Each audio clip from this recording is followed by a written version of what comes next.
Vím, že tě furt buzeru, že neděláš, tak teď když výjimečně děláš, tak po tobě chci, aby si nedělal. Kolega naboural sám do sebe. Tak jdeme řešit další totální fatál posranej. Je to krásné. Je to krásné. Akorát nemůžu najít volant, kámo. Biturbo. Šéfovský, velitelský spot. Děláš mi tam něco?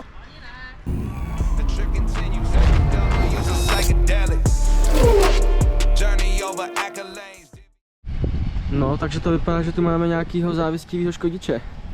No furt jako nejvíc vole, to je furt něco no.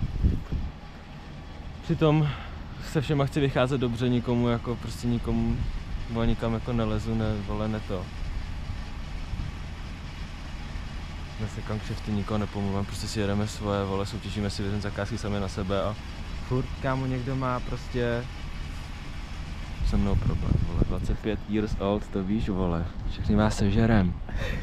Takže, abych to shrnul situaci. Honza včera ráno odpojil podval, odpojil jízdu, chtěl se zaseknout kola, nikam to nemůže jet. Podval tady stál 10 hodin. Odvážili jsme písky, Honza přijde, zaparkuje před podval. Black se nehnul nikam. Jdeme spát, ráno přijdeme a najednou vole podval v autě. Náhoda? Nemyslím si. To mě někdo volá, vole. Dané? Dobrý, on mi volal vlastně, že chtěl ještě diamantový kotouč, ale já jsem naposlal pro to Míšu zvlášť, když to nebral, takže je pohoda, jo?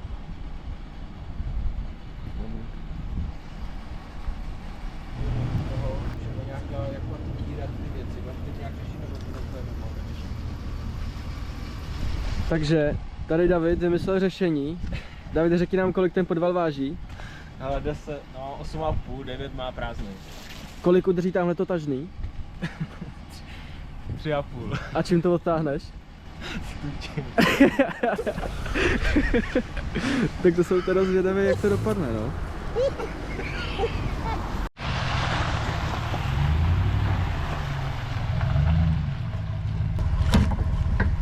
Můžeš.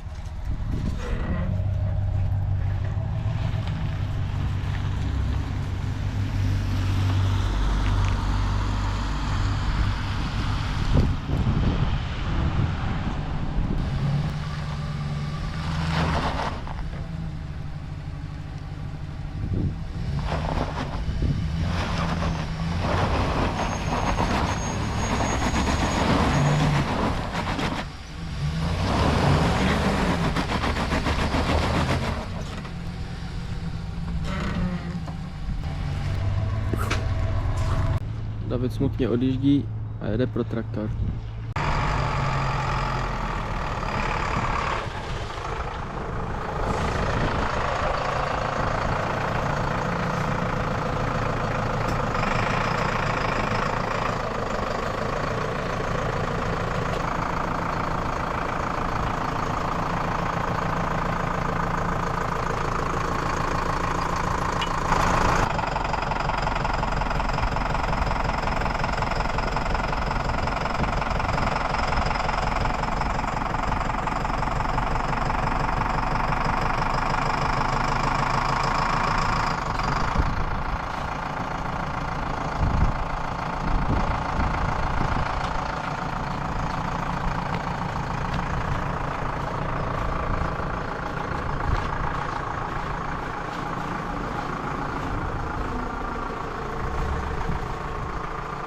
Tak co?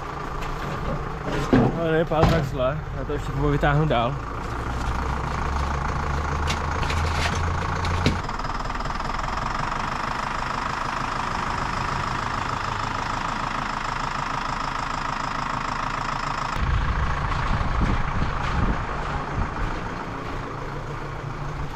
Ale ty vole, naštěstí nic hroznýho, akorát to urvaný bateriák.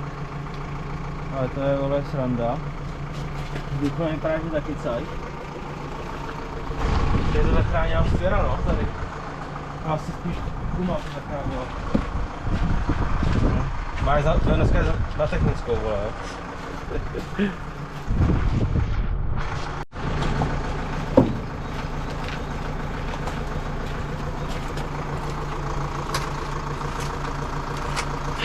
Plzeňská síla.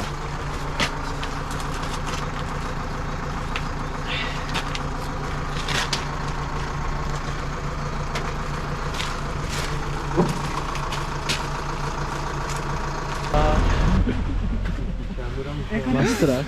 Jak se vůbec netváří. Já mu dám zdarma.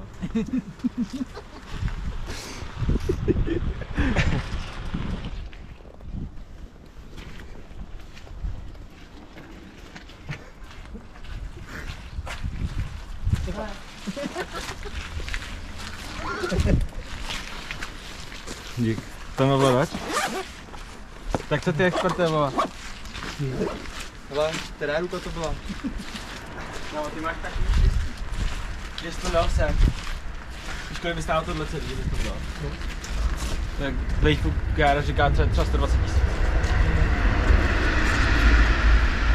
Máš to spraven, protože zase tam ještě u něj, jestli nebudeme nějaké tyhle kubky, nevím, jestli řekne to OK. Baterie, jak je odmontované, je to spojený na šroubech, takže teď to nemá vypínání.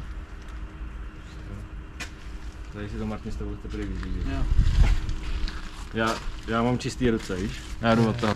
Vlastně dojít tam po všech kolech, jo. Nechoď mi na oči, bo. Mě to rozmožně to někdo bude brzo schválně, protože normálně se mi stalo, dělali jsme na vozovně před 2 rokama. Ale nechal jsem tam přes noc nákladák. A pak teda naštěstí se s tím jel, já jsem pro štěrk a ničeho nic na tom nákladáku, když jsem ho kupoval, tak ten stál vole, v kopřivách 5 let a nikdo na to neměnil gumy. Já jsem to koupil, gumy na tom podstatě byly nový, jezdili jsme s tím třeba 2 roky. Vůbec se životě kola nepovolovali. A z ničeho nic jsem potom jel z té vozovny pro štěrk, jedu a najednou mi auto začalo hrozně házet. Jsem se začal podívat a vzadu prostě jenom jedna náprava, všechny ostatní další 2 byly úplně v pohodě, tak jedna ta náprava měla povolný šrouby, všechny matky. A já byl naložený úplně plný štěrkem a zbyly mi tam poslední na každém kole, na jednom 2 a na druhém 3 matky. Takže prostě někdo přes noc šel, vole, a dal si tu práci s klíčem a s nějakou trubkou napovoloval všechny matky. Takže bych se vůbec jako nedivil, kdyby tady někdo šel, vole, a odbrzdil to.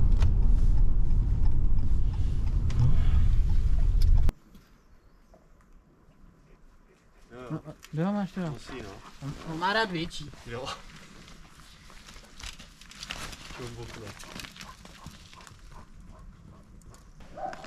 Hele, co tady děje? Přístavba byla tady taková garáž, stará, dřevěná a taková kůlna, to jsme zbourali. Dali jsme tady novou přípojku elektriky a vody pro tady ten zahradní domek, co tady bude. Bude taková dílna, zahradní domek lomeno asi skleník, na kola, taky věci a to. A navrhoval si to přímo sám majitel, protože je architekt. Okay. Takže to bude jaký, jo, je to hezký, až to bude hotový. A to vymýšlím hezky. No a dneska, kluci minulý týden, dali 2 zářezy. No, jsem raďochu. 2 zářezy a vykopali základy, jsou takový trochu byly složitější, to bylo několik odskoků. No a dneska je v plánu toho odlejt, zabetonovat, aby se pak mohli zdít na to bedňáky. Budou tady 2 desky, 2 úrovně. Tam by měla být, myslím, ta dílna a tady byl takový zahradní domek.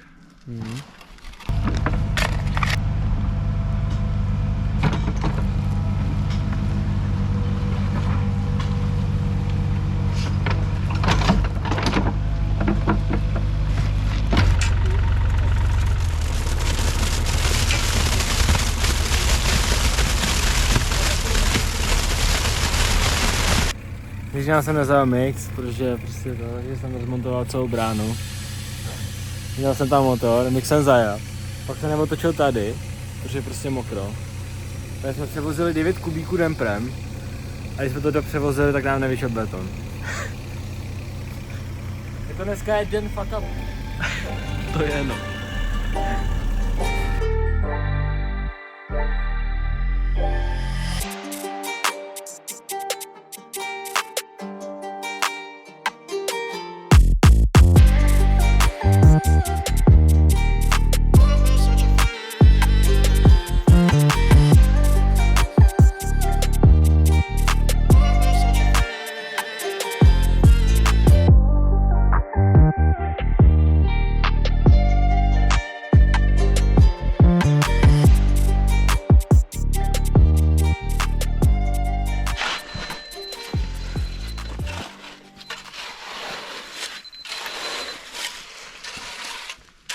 Se nám klasicky vybila GoPro.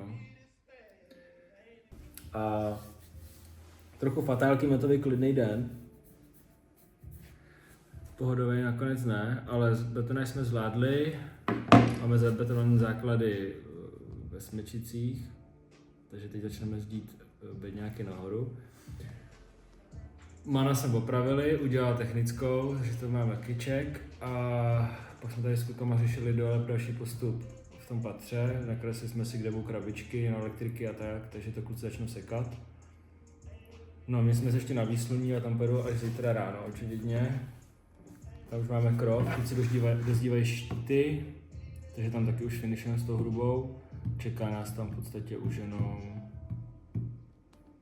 střechař udělá nadkrokevku a dá krytinu. Takže toť.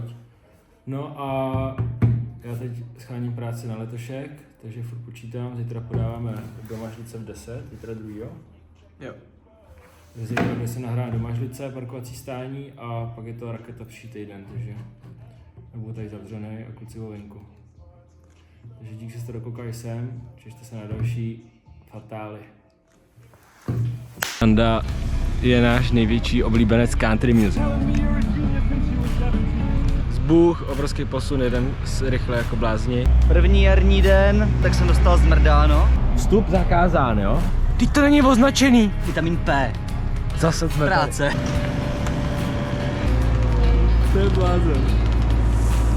Majitel, výkonný ředitel, ekonom, řidič, strojník, dělník, montážník a mistr v kecech.